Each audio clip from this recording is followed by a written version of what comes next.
आप सभी मित्रों को मेरा मैत्रीपूर्ण प्रणाम। साथियों, आज बहुत ही महत्वपूर्ण और काफ़ी मेरे लिए भी और समस्त मानव कल्याण और मानव जाति और ख़ास करके मानवों में भी वे लोग जो कि आध्यात्मिक जीवन जीना पसंद करते हैं और आध्यात्मिक हैं, उनके लिए ये विषय बहुत ही महत्वपूर्ण और प्रभावशाली रहेगा उनके जीवन के लिए। बहुत प्रभावित करेगी ये वीडियो आपके लिए अगर इसे आप पूरा सुनते हो तो अंत तक। हो सकता है ये वीडियो थोड़ा लंबा हो, लेकिन आप इस वीडियो को पूरा अवश्य सुनें। और ये विषय आज का है महाकुंभ के ऊपर। चूँकि महाकुंभ काफ़ी दिनों से चल रहा है और लोगों में ये चीज़ें बहुत इच्छा जगी कि आखिर में ये महाकुंभ क्या है, क्यों मनाया जाता है और इसका आध्यात्मिक कारण क्या है। और चूँकि मेरा अपना जो आध्यात्मिक अनुभव रहा है, आज उसी दृष्टि को आपके सामने रखना चाहूँगा मैं अपने आध्यात्मिक अनुभव के द्वारा। और ये बातें जितनी भी है जो मैं अभी बताने जा रहा हूँ, वो मेरी अपनी अनुभव है। ये मैं किसी किताब से या किसी के द्वारा बताई गई जानकारी के द्वारा नहीं बता रहा। इसीलिए कोई भी मुझसे ये ना पूछे कि मैं किस किताब से इन बातों को बता रहा हूँ और बोल रहा हूँ, किस आधार पे। ये मेरा आधार है, मेरा अनुभव है। और चूँकि जितने भी साधक हैं, जब उस चीज़ का दर्शन करते हैं, उस शून्यता का, उस परम सत्य का, तो हर वो व्यक्ति जो उस जगह तक पहुँचता है, उसको ये अनुभव होते ही होते हैं।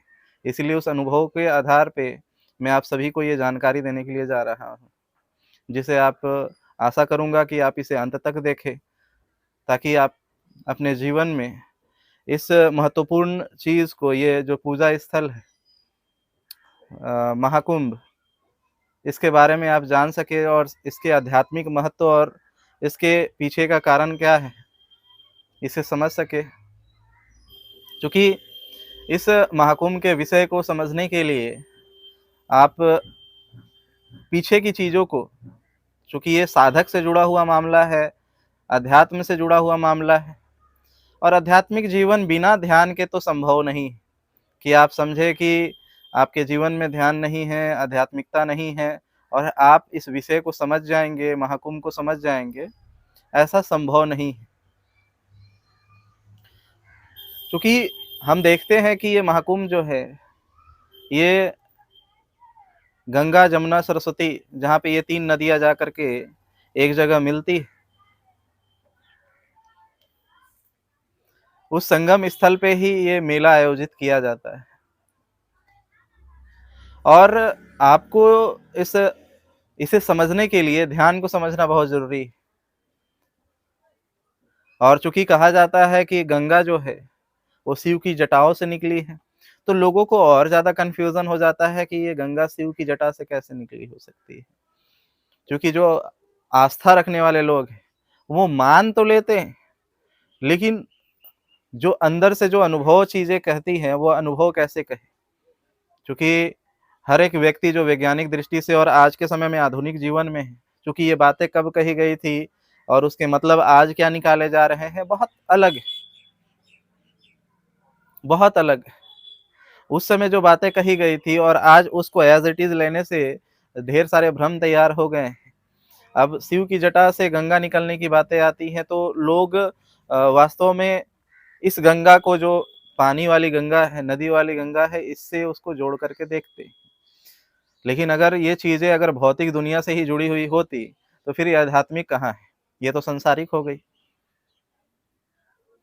आध्यात्मिक, जिस अध्यात्म की गंगा की बातें हो रही है, वो गंगा आप संसार में दिखाकर अगर उसे उससे मैच करने की कोशिश करेंगे, तो फिर भ्रम में आ जाएगा। चूँकि ये भ्रम भी निर्माण होता इसीलिए है क्योंकि सत्य को तो बोला नहीं जा सकता। लेकिन सत्य को जैसे ही बोला जाता है, आपको उसको किसी न किसी चीज़ को आधार बना करके आपको बोला जाता है। जैसे बात वही हो जाती है कि किसी अंधे को ये बताना कि प्रकाश कैसा होता है। आप किसी अंधे अंधे व्यक्ति को अगर बताएं कि प्रकाश कैसा होता है, तो वो समझेगा कैसे कि प्रकाश कैसा होता है। कई लोगों ने समझाने की भी कई बार अंधों की कोशिश की कि प्रकाश उजला होता है। को तो किस तरह का उजला होता है, मुझे बताओ तो सही। अरे हंस की तरह उजला होता है। तो हंस कैसा होता है दिखाओ। तो लोगों ने हंस उसके हाथ में थमा दिए, तो वो देख रहा हंस के गर्दन तो टेढ़े होते हैं, लंबे पतले और टेढ़े होते हैं। अच्छा हंस प्रकाश टेढ़ा होता है। तो लोग समझाने कुछ जाओ कि प्रकाश कैसा होता है, लेकिन समझ कुछ और जाते हैं। प्रकाश कैसा है इसे समझाने के लिए अगर हम जाए शब्दों के माध्यम से एक अंधे व्यक्ति को, तो भ्रम पैदा हो सकता है। उसी तरह से अगर किसी संसारी व्यक्ति को अध्यात्म क्या है, अध्यात्म के अनुभव जो होते हैं वहां पे, उसे समझाने जाया जाए तो उसी भांति समझाएगा जैसे किसी अंधे को प्रकाश क्या है समझाया जाता है, और वो व्यक्ति प्रकाश को टेढ़ा समझ लेता है हंस की तरह। उसी तरीके से संसारी व्यक्ति को जब एक आध्यात्मिक व्यक्ति अपने अनुभवों को साझा करता है, तो व्यक्ति कहना कुछ और चाहता है और वो व्यक्ति सामने वाला समझ कुछ और जाता है। इसका उत्तर बुद्ध ने दिया। जब ये समस्याएं उस समय उत्पन्न हुई थी कि प्रकाश को कैसे समझाएं किसी अंधे को, तो उन लोगों ने बुद्ध के पास लेकर के गए उस अंधे को, और उन्होंने कहा कि देखिए ये अंधा प्रकाश कैसा है, प्रकाश का रंग जानना चाहता है, प्रकाश दिखता कैसा है ये जानना चाहता है। और हम इसे जब बताएं कि प्रकाश उजला होता है, हंस की तरह होता है, तो ये हंस को छू करके बोलता है कि प्रकाश टेढ़ा होता है। तो बुद्ध ने कहा ये तो पागल है ही, ये लोग भी पागल है। तो उन्होंने उस अंधे को चिकित्सा के लिए भेजा, और जब चिकित्सा हुई उसकी और उसकी आंख की रोशनी आ गई, तो उसने स्वयं देख लिया कि प्रकाश कैसा होता है। तो जिसके आंख हो जाएंगे, आंख मिल जाएंगे, उसे बताने की जरूरत नहीं है कि प्रकाश कैसा है, उसे स्वतः पता चल जाएगा कि प्रकाश कैसा है। आपको बताने की जरूरत नहीं पड़ेगी। लेकिन अंधे को अगर आपने शब्दों के माध्यम से समझाने की कोशिश की, तो वो कुछ को कुछ समझ लेगा। लेकिन अगर हम उसे आंख दे दे, तो वो चीजों को समझ जाएगा। उसी प्रकार से अगर आपको में आध्यात्मिक दृष्टि के उपाय तो ध्यान है। अगर ध्यान के माध्यम से जिस दिन अनुभव होगा, तो आपको वो चीजें पता चलेंगी जो मैं अभी बताने जा रहा हूँ और बता रहा हूँ। नहीं तो अगर शब्दों को पकड़ने की कोशिश इंसान करे, तो फिर भ्रमित होगा और भटक जाएगा। तो इसीलिए ये महाकुंभ का विषय भी बहुत महत्वपूर्ण है। और जिस गंगा की बातें लोग करते हैं, क्योंकि ध्यान में जो अनुभव हुआ उसे किसी को बताया जाए, तो बताने के लिए किसी न किसी चीज से को रिलेट करना पड़ता है, को रिलेट करना पड़ता है, उससे जोड़ करके बताना पड़ता है। इसका मतलब ये नहीं है कि उसी के बारे में बताया जा रहा है। अगर हमने ध्यान में बहुत आनंद पूर्वक अनुभूति की, आनंद की अनुभूति की, तो हम बताते हैं कि हमें आनंद वैसा हुआ था जैसे हमने किसी से प्रेम करते हैं। एक माँ अपने बेटे से, बच्चे से करती है, एक प्रेमी किसी प्रेमिका से करता है। तो उस तरीके के उस समय के जो आनंद होते हैं उस प्रेम का, वो आनंद उस ध्यान में आया।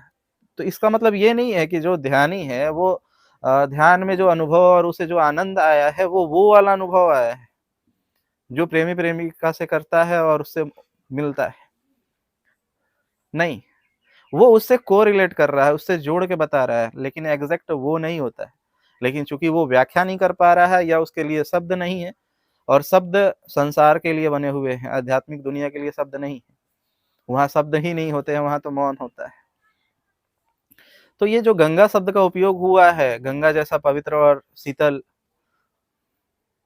और जहाँ सारे रोग मर जाते हैं, निरोगी व्यक्ति हो जाता है, जहाँ सारे पाप धुल जाते हैं जिस नदी में नहा लेने से, जहाँ पे जिस पानी को पी लेने से वो अमृत समान है वो गंगा, जहाँ पे लोग अमर अमर तत्व को प्राप्त हो जाते हैं, अमर हो जाते हैं। तो वो गंगा और इस गंगा में अंतर है। वो गंगा इस गंगा में अंतर है। लोगों ने इस गंगा को उस गंगा से जोड़ दिया। लोगों ने ये भी जोड़ दिया कि शिव की जटा से जो गंगा निकली है वो इस गंगा की बातें हो रही है, और यहाँ पे शुरू हो जाता है निर्माण भ्रम का। तो चूंकि आपको ये समझना होगा कि ये आखिर गंगा और गंगा मैं बार बार बोल रहा हूँ, तो वो आध्यात्मिक गंगा है कौन। आध्यात्मिक गंगा को समझने के लिए, चूंकि आपने आध्यात्मिक गंगा को शिव की जटाओं से निकलते हुए देखा है, इसलिए बहुत सारे लोग इसका विरोध भी करते मिलते हैं कि कैसे किसी व्यक्ति के जटाओं से गंगा निकल सकती है। सही सोचते हैं। अगर सांसारिक दृष्टि से देखा जाए, एक गृहस्थ के दृष्टि से देखा जाए, भौतिकवादी के दृष्टि से देखा जाए, और बाह्य विज्ञान के दृष्टि से देखा जाए, तो आपका सवाल जायज है और मान्य है। और आप जिस स्तर पे हो, जिस स्थिति में हो, आप बहुत अच्छा तर्क कर रहे हैं और बहुत अच्छी बातें कर रहे हैं, लेकिन आप विज्ञानवादी हो तो आपको पता होना चाहिए कि ये जो विज्ञान भी इस स्पेस को अनंत मानता है, जिसका कोई और छोर नहीं है, अनंत है, ज्ञान का जो छोर ही नहीं। आप इस ब्रह्मांड को नहीं समझ सकते हैं, इतना तो साइंस भी मानता है पूर्णतः। तो अपने दिमाग को ब्रॉड रखिए ताकि किसी भी चीज़ को एक्सेप्ट कर सके, क्योंकि किसी चीज़ को हम किसी समय एक्सेप्ट नहीं किया करते थे। कभी लोगों को लगती थी कि ये ब्रह्मांड पृथ्वी चपटी है, आज दिखता है कि गोल है। कभी लगता था किसी को कि चंद्रमा के ऊपर में कोई कोई लोग रहते होंगे, लेकिन आज चंद्रमा पे जब साइंटिस्ट पहुंचे हैं तो वहाँ पे कोई नहीं है। तो बहुत सारी ऐसी चीज़ें हैं कि जो समय के साथ बदली हैं। लोग विश्वास नहीं कर सकते थे कल तक कि हवा में भी कोई उड़ सकता है, लेकिन आज हम हवा में एरोप्लेन में सफ़र कर रहे हैं। तो इसीलिए कहा जाता है कि अपने दिमाग को विकसित करने के लिए ब्रॉड रखिए, बड़ा रखिए, ताकि वहाँ पे किसी भी चीज़ को समा सके। समाइए, मानिए नहीं। जब उसका अनुभव हो जाए तब उसे स्वीकार कर लीजिए, लेकिन उसको इनकार करने की कोशिश ना कीजिए, क्योंकि इस सृष्टि में हर कुछ संभव है। तो आपको गंगा, जिस आध्यात्मिक गंगा के बारे में मैं बता रहा हूँ, उसे जानने के लिए आपको शिव को समझना होगा। शिव एक ध्यान की स्थिति है। शिव का मतलब ही होता है मंगल, शुभ। शिव एक स्थिति है साधकों की, योगियों की। जितने भी लोग आध्यात्मिक दुनिया में हैं, आध्यात्मिक जीवन यापन कर रहे हैं, वे ध्यान की पद्धति का इस्तेमाल करते हैं, योग और ध्यान कर रहे होते हैं।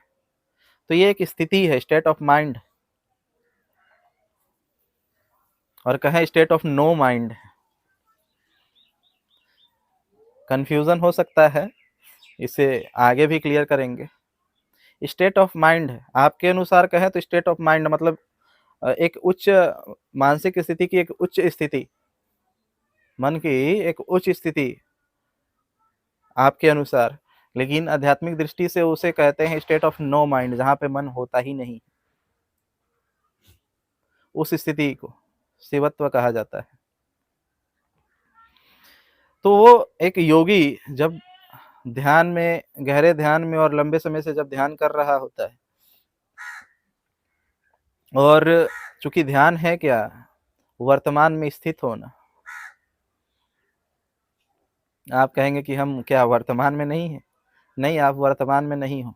आपको अगर इसका साइंटिफिक प्रूफ चाहिए तो मैं कहीं और से नहीं दूंगा। आप स्वयं अपने घर में कम से कम आधे घंटे के लिए एकांत में बैठे और आंख बंद करके श्वासों पे ध्यान दें। आती जाती श्वासों पे ध्यान देना शुरू करें। आपको पता चलेगा कि आपका मन कभी कहीं ले जा रहा है, आपको कॉलेज में ले जा रहा है, आपको स्कूल में ले जा रहा है, आपको बाजार में ले जा रहा है, दोस्तों के बीच ले जा रहा है, परिवार के बीच ले जा रहा है, आपको कुछ इंपॉर्टेंट काम याद दिलवा दे रहा है। तो आप देखेंगे कि आपका मन या तो पास्ट में जाएगा कि पुरानी कुछ चीज़ों को रियलाइज़ कर रहे हों, दुखी हो रहे हों, पुरानी कुछ चीज़ों को लेकर के खुश हो रहे हों, या भविष्य की चिंताओं में डूबे हुए हों, भविष्य में की चीज़ों में खोए हुए हों। तो या तो आप पास्ट में, भूतकाल में होंगे या भविष्य में होंगे। इन 2 जगह आप भटक रहे होंगे, आप वर्तमान में नहीं होते। आप खाना खाते हुए भी खा शरीर रहा होता है, लेकिन आप भटक कहीं और रहे होते हो। आपका ध्यान कहीं और रहता है। नहा रहे होते हो लेकिन शरीर नहाने का काम कर रहा है, लेकिन आप कहीं और होते हो। आप बैठे हो स्कूल और कक्षा में पढ़ाई करने के लिए, टीचर पढ़ा रहे हैं, लेकिन आपका शरीर तो स्कूल और में बैठा हुआ है, लेकिन आपका मन कहीं और है। तो आपको ये प्रत्यक्ष तौर पे अनुभव हो जाएगा कि ये आप वर्तमान में नहीं हो। तो ऐसी स्थिति निर्माण करने के लिए, वर्तमान में आने के लिए, चूंकि मन का जो स्वभाव है वो डोलने का है अतियों पे। तो देखते हैं कि एक घड़ी 12 की और 6 की, नीचे 6 ऊपर 12 की घड़ी, तो कभी पेंडुलम 9 की तरफ जाएगा, कभी 3 की तरफ जाएगा, 9 की तरफ जाएगा, 3 की तरफ जाएगा, और यहाँ पे वो रुकता नहीं। कभी ये इधर भविष्य में जाएगा और कभी भूतकाल में, भविष्य में जाएगा और भूतकाल में जाएगा, भविष्य में जाएगा, भूतकाल में जाएगा। यहाँ पे ये स्थिर नहीं होता है।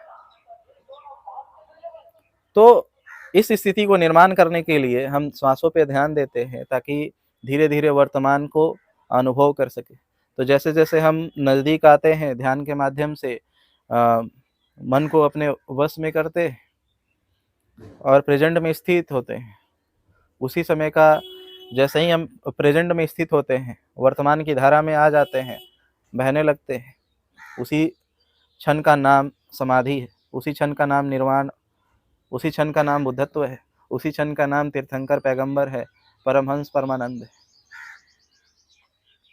और उस स्थिति में जब हम जाने वाले होते हैं, उससे कुछ पल पहले ही उस समय की स्थिति होती है कि ऊर्जा, मैंने जिस तरीके से पिछले वीडियो में भी मैंने बता रखा है कि कुंडलिनी ऊर्जा जब जागृत होती है तो सांप की तरह कुंडली मार के बैठी रहती है। जो ऊर्जा ध्यान के माध्यम से जब हम उसे जागृत करते हैं तो वो सांप की भांति खड़े होते हुए ऊपर तक पहुंचती है। चूंकि शरीर उसकी ऊर्जा की ताकत को झेल लेता है तो वो मूवमेंट कम करता है, लेकिन फिर भी मूवमेंट पता चलती है बॉडी में कि हम एक सांप की भांति ऊर्जा ऊपर की तरफ चढ़ रही है। लेकिन जब ये ऊर्जा गर्दन के पास आती है तो ये मतलब नाच उठती है। उसी को देखा होगा आपने, शिव का तांडव। वो चीजें जब यहाँ पे आती है तो वो बहुत ज्यादा प्रभावित डालती है गर्दन, क्योंकि गर्दन के पास तो मांस, हैवी मांस नहीं है बॉडी की तरह, तो इसे बहुत ज्यादा वो हिला डालती है। तो इसका सबसे ज्यादा प्रभाव देखने को मिलता है गर्दन पे, और कंठ में बहुत ज्यादा पेन आता है, जैसे कि कोई गर्दन दबा रहा हो। इसीलिए कहा, उसे दिखाने के लिए उसे नीला, जैसे किसी का गर्दन दबाव और जहर फैल गया रहता है तो उसे दिखाने के लिए है यहाँ पे उसे नीला किया गया और सांप गले में लपेटा हुआ दिखाया जाता है कि यहाँ पे सांप है और ये ऊपर से फन मारे हुए हैं सर के बराबर पे। तो ये ऊर्जा यहाँ पे ज्यादा, सबसे ज्यादा प्रभावित करती है। उसके बाद ये ऊर्जा जब चढ़ते हुए सर पे पहुंचती है, कुंडलिनी ऊर्जा, तो एक समय एक फील आता है कि हमारे सर पे वो बहुत ज्यादा वाइब्रेट, जैसे फन मारा हुआ सांप बहुत डोलता है, फन मारते हुए मूवमेंट करता है। तो ये स्थिति आती है और बॉडी बहुत ज्यादा मूवमेंट करता है, बहुत ज्यादा, जैसे कि इंसान पागल हो, सर फट जाए, मतलब पेनफुल होता है वो चीज बहुत ज्यादा, क्योंकि इतनी ज्यादा ऊर्जा हमारा मस्तिष्क कभी झेला नहीं होता। क्योंकि ऊर्जा का स्वभाव नीचे गिरना है, गुरुत्वाकर्षण का स्वभाव नीचे की तरफ जाना है। तो जो हमारी ऊर्जा है वो नाभि से नीचे की तरफ ही बार बार गिर रही होती है, नाभि के पास ही रहती है। लेकिन जब वो वहां से ऊपर की तरफ आती है तो ऊर्जा बहुत ज्यादा प्रभावित करती है। चूंकि ये ध्यान और साधना बिना गुरु के निर्देश और दिशा निर्देश में नहीं करना चाहिए, इसीलिए कहा जाता है ध्यान और साधना गुरु के निर्देश में हो, नहीं तो ये खतरनाक साबित हो जाता है। तो एक ऐसी अवस्था आती है कि जब व्यक्ति नाच उठता है, सांप की भांति डोलने लगता है, और फिर एक अवस्था आती है कि उसी क्षण बहुत ज़्यादा वाइब्रेशन होने के बाद, बहुत ज़्यादा पेन होने के बाद सर पे लगता है कि किसी ने जल डाला हो। जिसे आज हम देखते हैं शिवलिंग पे जल डालते हुए टप टप करके पानी बूंद बूंद गिरते रहता है। ये बाहर दिखाने की कोशिश की गई है, क्योंकि उसी भांति सर पे भी जल गिर रहा होता है। उसी भांति सर पे जल गिरने के जलाभिषेक जैसे हम करते हैं कि किसी पे लोटा से पानी डाल दिए तो उसी प्रकार से लगता है कि किसी ने एक लोटा पानी सर पे डाल दिया हो और पानी ऊपर से नीचे तक गिर रही हो, और जैसे ही पानी नीचे गिरता है उसके बाद एक ठंडक महसूस होती है।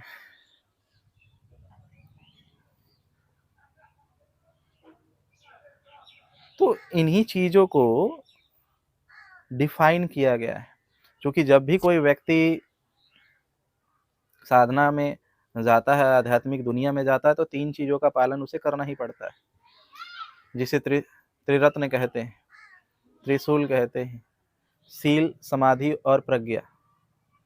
सील मीन्स अनुशासन, समाधि मतलब ध्यान के माध्यम से जो समाधि की अवस्था पे जाना, और प्रज्ञा मतलब ज्ञान, चाहे वो आध्यात्मिक हो, भौतिक हो, अनुभविक हो, सुना हुआ हो, पढ़ा हुआ हो या अनुभवी वाला हो।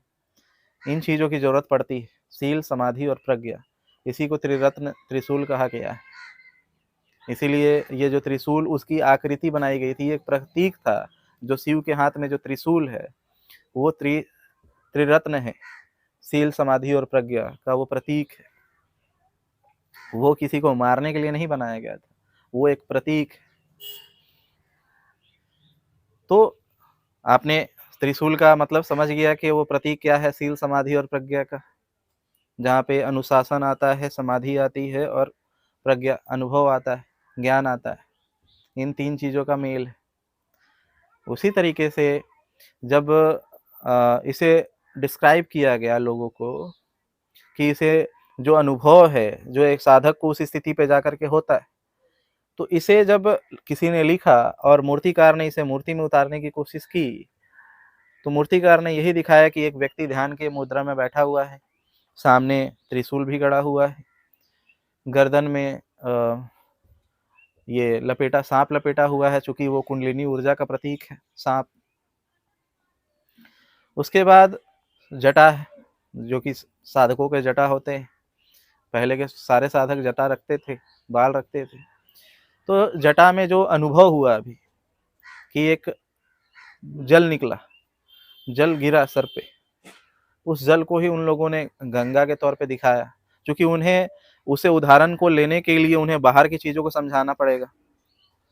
बाहर की चीजों से ही समझाने की कोशिश की जा सकती है, बताया नहीं जा सकता, क्योंकि मैं आपको बता रहा हूं तो आपको बिलीव नहीं होगा, क्योंकि आप उस स्थिति तक नहीं पहुंचे हैं। ये अनुभव आपका अनुभव नहीं है, इसीलिए आप इसे नहीं समझ सकते। उस स्थिति को समझाने के लिए लोगों ने गंगा का उदाहरण लिया, क्योंकि ध्यान के जो अनुभव है, उस ध्यान के अनुभव को आपको अगर संसारी व्यक्ति को बताना है, और जो व्यक्ति जो अभी नया नया साधक है, उसे अभी अनुभव नहीं हुआ है, उसे समझाने के लिए उसे बताया गया कि ये गंगा की नदी की तरह ही पवित्र है, और इसी की तरह उसके भी जल, जिस तरीके से गंगा के जल रोगियों को ठीक कर देते हैं, संसारिक व्यक्तियों के जो रोगी है, शारीरिक रोग है, उनको ठीक कर देते हैं, उसी तरीके से ये जो साधना के लेवल पे और ध्यान में जो जल का अनुभव होता है, वो हमारे सारे पाप को धो देता है, वो हमारे सारे कर्मों को धो देता है। हमारे कर्म संस्कार जो पूर्व जन्मों से लेते हुए हम आए हुए हैं, उन सारे कर्मों को वो धो डालता है, हमने जो भी किया हो पीछे। इसीलिए आध्यात्मिक व्यक्तियों के द्वारा जो बोली गई बातें हैं, उसे अगर हम संसारिक और भौतिकवादी दुनिया के बारे में उससे द्वारा सीखने की कोशिश करें, भौतिकवादी दुनिया में जो चीज़ें शिक्षा दी जाती है उसके आधार पे समझने की कोशिश करेंगे, तो भ्रम में फैल सकते हैं, हमें भ्रम हो सकता है। तो उन साधकों ने उस आध्यात्मिक गंगा की बातें की, जो ध्यान के अनुभव में महसूस होती है जटाओं पे, जिससे सारे पाप धुल जाते हैं। उस गंगा में डुबकी लगाने की बातें कही गई है, उस गंगा में नहीं जिसमें कि आदमी नहाने के लिए जाते हैं। अगर कोई आध्यात्मिक व्यक्ति अगर किसी चीज़ों को बोल रहा है, तो उसे समझने की कोशिश करनी चाहिए, उसे बुद्धि से समझा नहीं जा सकता है। गीता में खुद कृष्ण ने कहा है कि मुझे और इस सृष्टि को बुद्धि से समझा नहीं जा सकता है। तो आप कैसे समझ लिए कि ये अध्यात्म की और ध्यान में और योगियों द्वारा जो गंगा की बात हो रही है, वो गंगा इस नदी के बारे में बात हो रही है? नहीं, उस नदी की बातें नहीं हो रही। उस गंगा नदी, उस जल की बात हो रही है जो कि ध्यान की अवस्था में बहुत ऊंचे लेवल पे जाने पे, जहाँ पे सारे पाप धुल जाते हैं। जब समाधि घटती है उस समय जो एहसास होते हैं, जब वो जल का अनुभव हमारे सर पे होता है, नहाने का, कि कोई एक जल पानी डाल दिया हो एक जग, और उससे जो शीतलता महसूस होती है, उस शीतलता का प्रतीक के तौर पे चंद्रमा को दिखाया गया है।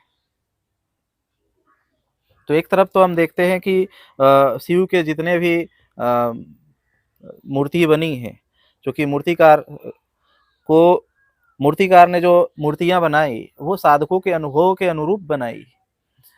साधकों ने बताया कि हमें ये चीजें अनुभव हुई, तो मूर्तिकार ने मूर्तिकला में इसे डाला। तो उसने गले में सांप डाले जो कि कुंडलिनी जागरण का प्रतीक है। थर्ड आई जागृत होना मतलब कुंडलिनी जागरण का प्रतीक है। जब हमें दिव्य दृष्टि मिल जाती, जल के लिए गंगा का प्रतीक बनाया गया और शीतलता के लिए चंद्रमा को प्रतीक बनाया गया। और चूंकि ये सारी घटना बिना तीन चीजों के नहीं घट सकती, शील समाधि और प्रज्ञा, बिना अनुशासन के, बिना ध्यान के और बिना प्रज्ञा ज्ञान के, तो उसके लिए एक जो हथियार का उपयोग लोग करते हैं उसका प्रतीक के तौर पे दिखाया गया, वो त्रिशूल को। तो इस तरीके से लोगों ने जो आध्यात्मिक अनुभव है उसको मूर्तिकला में उतारा, और इसके वजह से आने कुछ जनरेशन के बाद इसको भ्रम हुआ। तो लोगों ने देखा कि चलो ये हमारा अनुभव हो गया, और जो इस अनुभव को कर लिए हैं अब वो आगे करेंगे क्या। तो आता है कि ये फिर कुंभ क्या है। कुंभ का मतलब अगर आप जाएंगे खोजने के लिए तो कुंभ घड़े की आकार में, या घड़े को कहते हैं। एक दृष्टि में ये भी है, दूसरी दृष्टि में उसका एग्जाम्पल है कि ज्ञान प्राप्त जागृत व्यक्ति आध्यात्मिकता से, ज्ञान से उसका लेना देना है कुंभ शब्द का। और एक कुंभ घड़े के तौर पे भी, घड़े के तौर पे इसलिए है क्योंकि हम साधना के समय जब ध्यान कर रहे होते हैं और श्वासों पे ध्यान साध रहे होते हैं, तो आप अभी भी देखेंगे आपका श्वास फेफड़े तक ही जाता है और यहाँ से ऊपर चला जाता है। लेकिन जिस दिन समाधि घटित होती है, स्वतः पेट से, नाभि से श्वास चलना शुरू हो जाता है स्वतः। तो पेट फूलता है कुंभक की तरह, मतलब घड़े की तरह फूलता है पचकता है, फूलता है पचकता है। तो ये भी एक अनुभव है ध्यान के। तो जब ज्ञान और जागृति आ जाती है, तो जब ज्ञान और जागृति हो गई हो और ढेर सारे साधक उस समय थे, तो उन लोगों ने अपनी एक प्लान किया कि हम लोग एक जगह पे स्थित होते हैं और एक मिलन होगा जहाँ पे अलग अलग मार्ग से जाने वाले लोगों के।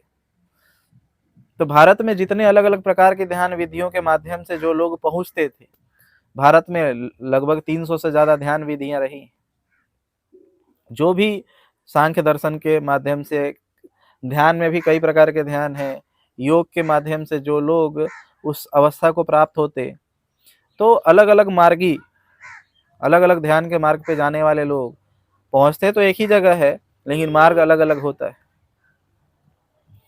तो जब वो वहां पहुंचते तो उन्हें तो एक ही चीज का दर्शन होता है। तो उन लोगों ने भी एक मीटिंग आयोजित, ताकि नए साधकों को भी वहां पे अपने अनुभव साझा कर सके और उनको भी उत्साहित कर सके और उनको भी एक अपनी दृष्टि दे सके, अपने अनुभव दे सके, ताकि वो अपने जीवन में वो भी बुद्धत्व को पा सके या समाधि को पा सके कहें, या तीर्थंकर बन सके या दुख से मुक्त हो सके और सत्य को जान सके। तो इसलिए उन लोगों ने भी एक ऐसी जगह को चुनी जो जगह चूँकि पहले मैप नहीं हुआ करता था, मोबाइल मैप तो है नहीं कि कोई भी खोजते हुए पहुँच जाएगा। नदी की बात करेंगे तो नदी कहाँ, नदी का और छोर तो पता नहीं चलता है। तो ऐसे जगह को डिसाइड किया गया, ऐसे जगह को चुना गया जहाँ पे सारे साधक एक साथ पहुँच सकते हैं। वो नए साधक हो या जो साधना करना चाहते हैं वे लोग हो, या जो उसमें सत्य को पा चुके हैं, ज्ञान को उपलब्ध हो चुके हैं वे लोग।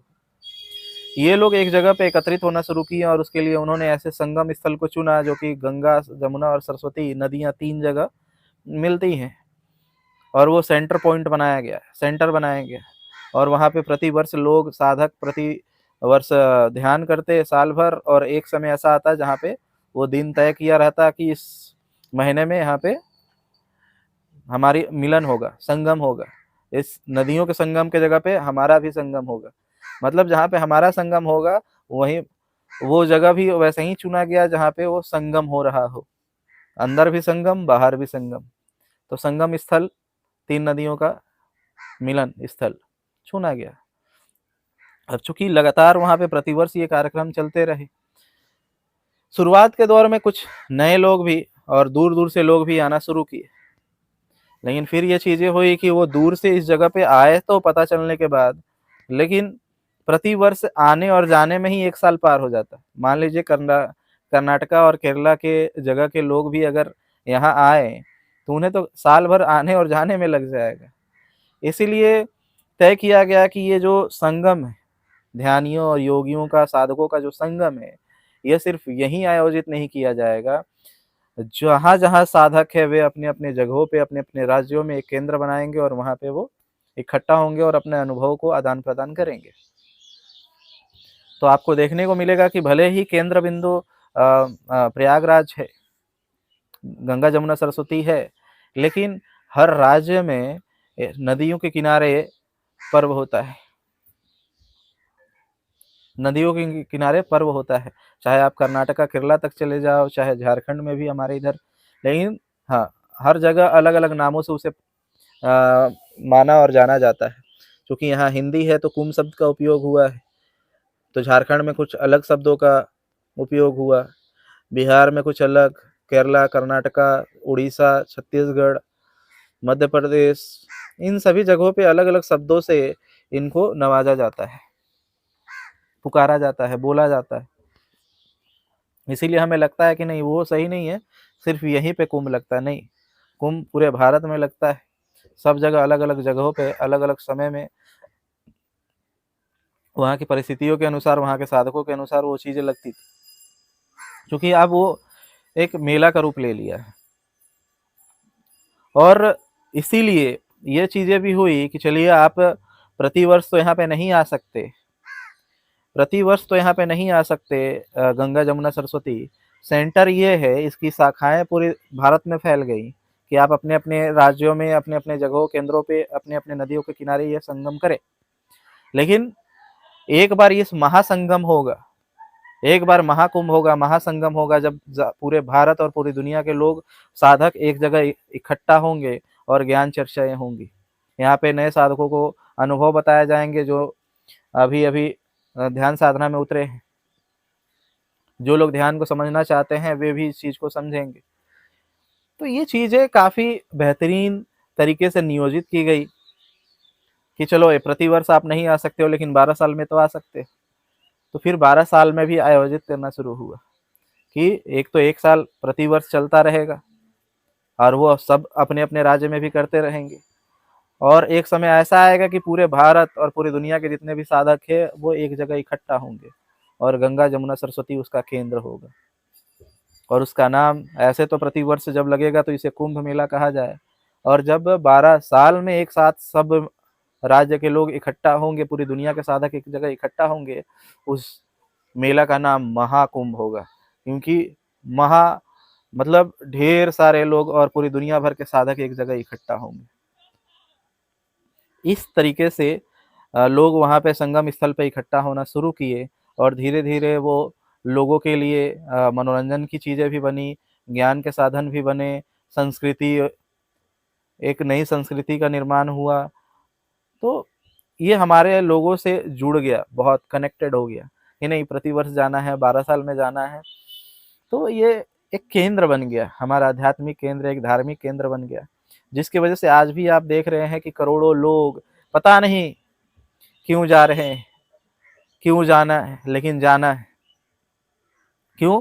क्योंकि बहुत लंबे समय से ये हमारे आचरण में, हमारे स्वभाव में, हमारे ज़हन में ये संस्कृति बैठी हुई है। इस वजह से हम वहाँ पे पहुँच रहे हैं और बड़ी संख्या में लोग जाते हैं। लेकिन क्या कारण है कि वहाँ जा रहे हैं, इसका किसी को अता पता नहीं है। तो लोग भौतिक कारण समझ करके उधर जा रहे हैं, लेकिन इसका भौतिक कारण नहीं है। इसका आध्यात्मिक कारण है इस महाकुंभ का। और आपको मैंने इसे आध्यात्मिक दृष्टि से समझाने की कोशिश की और पूर्ण तरीके से समझाने की कोशिश की, और अपने अनुभव के आधार पे, जो मेरे अपने अनुभव रहे, उसके आधार पे मैं आपको समझा रहा हूँ और समझाने की पूरी कोशिश की है। और आशा करता हूँ कि आपको ये चीज़ें समझ में आई होंगी कि ये कुंभ कैसे, ये कुंभ हुआ, कुंभ की शुरुआत कैसे हुई, कुंभ कहते किसे है, कुंभ का जुड़ाव कैसे है, ये गंगा नदी क्या है, ये चंद्रमा क्या है, ये त्रिशूल क्या है। ये सारी चीज़ों को मैंने विस्तार पूर्वक आपको समझाने की कोशिश की है इस वीडियो में। तो आपको ये चीज़ें समझ में आई होंगी कि हमारी संस्कृति कहाँ से आ रही है, इसका जुड़ाव ध्यान से है। ध्यान में जो अनुभव है उसके आधार पे साधकों ने ये चीज़ें बताई कि गंगा, कौन सी गंगा, एक ध्यान का अनुभव है जिस पे से जल के अनुभव होते हैं कि हम नहा रहे हैं, और उस समय हमारे सारे पाप धुल जाते हैं, हमारे सारे कर्म संस्कार खत्म हो जाते हैं और हम मोक्ष और निर्वाण और समाधि को प्राप्त हो जाते हैं। उस समय हम सिर्फ शुद्ध और चेतना बसते हैं। तो ये अवस्था होती है। तो उस जो जल गिरा उसको हमने भौतिक दुनिया से जोड़ने के लिए, सांसारिक दुनिया से जोड़ने के लिए हमने गंगा का उदाहरण ले लिया कि गंगा में नहा लेंगे तो हमारे सारे पाप धुल जाएंगे। ये बातें साधकों ने बोली उस गंगा के लिए जो ध्यान में बहती है। हमने बाहर के गंगा में डुबकी लगाना शुरू कर दिया है भ्रमवश। तो उसके बाद मैंने ये भी चीज़ें आपको बताई कि कुंभ मेला क्यों आयोजित किया गया, क्योंकि आयोजित होता ही है कि जितने भी साधक है जो पहुंचा है वो उसे अनुभव देगा, ज्ञान का आदान प्रदान होगा और समाज का और विकास होगा, आध्यात्मिक विकास होगा, चेतना का विकास होगा। क्योंकि दूर के साथी प्रतिवर्ष नहीं आ सकते थे तो वो अपने राज्यों में मनाना शुरू किए, लेकिन डिसाइड किया गया कि 12 साल में एक बार एक जगह इकट्ठा होंगे, और उसके लिए चुनने के लिए केंद्र चुना गया जहाँ पे गंगा जमुना सरस्वती एक जगह पे मिलती है, उसके संगम स्थल, चूँकि उसे खोजने में ज़्यादा परेशानी नहीं होगी। वो केंद्र बिंदु है संगम का भी, नदियों का संगम और एक साधक और ध्यानियों का संगम। तो ऐसे जगह को चुना गया, केंद्र बनाया गया और 12 साल पे एक जगह इकट्ठा होते थे। तो जब आस-पास के लोग इकट्ठा होते थे प्रतिवर्ष, उसे कुंभ कहा गया, और जब पूरी दुनिया के साधक एक जगह इकट्ठा होते थे उसे महाकुंभ कहा जाने लगा। तो अब मैं आशा करता हूँ कि आपको ये महाकुंभ, कुंभ क्या है, ये चीज़ें समझ में आई होंगी। वो गंगा में नहाने की जो बातें आती है और पाप धोने की बातें आती है, वो किस गंगा से नहाने की बातें आती है, ये चीज़ें समझ में आई होगी। तो आप भी किस गंगा में नहाना चाहते हैं, बाहर की नदी वाली गंगा में नहाना चाहते हैं, या ध्यान के अध्यात्म की दुनिया में साधना के उच्च स्तर पे जब समाधि घटित होती है उस समय जो गंगा हमारे सर पे महसूस होती है, जिससे हम नहा लेते हैं और हमारे सारे पाप और संस्कार नष्ट हो जाते हैं, उस गंगा से नहाना है, वो आप तय कर सकते हैं और आप तय करेंगे, क्योंकि ये मैं तय नहीं कर सकता, मैं बस अपना अनुभव बता सकता हूँ। चूँकि लोगों के सवाल थे महाकुंभ के ऊपर कि ये महाकुंभ के बारे में कुछ जानकारी दें, इसकी आध्यात्मिक मामला क्या है, इसके पीछे आध्यात्मिक कहानी क्या है। तो मैंने ये चीज़ें आपके साथ साझा की हैं और ये वीडियो आपको काफ़ी फ़ायदा पहुँचाएगा, लाभ पहुँचाएगा, आध्यात्मिक दृष्टि से भी, आध्यात्मिक जीवन में भी। और आशा करूँगा कि आप भी किस गंगा में डुबकी लगाना चाहते हैं, वो आप तय करें, और मैंने जो बातें बताई इस पे चिंतन मंथन करें और और जीवन में ध्यान को उतारें और आप भी मुक्त हो, दुख से मुक्त हो और इन गहरे अनुभवों से गुजरे। और आगे की कोई भी जानकारी अगर आपको प्राप्त करनी हो तो हमारे नंबर पे संपर्क कर सकते हैं। कुछ सवाल हो तो हमारे नंबर पे ही, उसी नंबर से व्हाट्सएप है, उस पे भेज सकते हैं। और आगे बातचीत करनी हो तो उसी के माध्यम से हो सकती है। आपने मेरी बातों को ध्यान से सुना और मैंने अपनी बातों को पूर्ण तरीके से समझाने की कोशिश की अपने अनुभव से। आप इस पे चिंतन मंथन करें, अपने जीवन में उतारें, ऐसी मैं आशा करता हूँ। प्रयोग करें ध्यान के। आपने मेरी बातों को ध्यान से सुना, इसके लिए मैं आपका बहुत बहुत अनुग्रहित हूँ। धन्यवाद।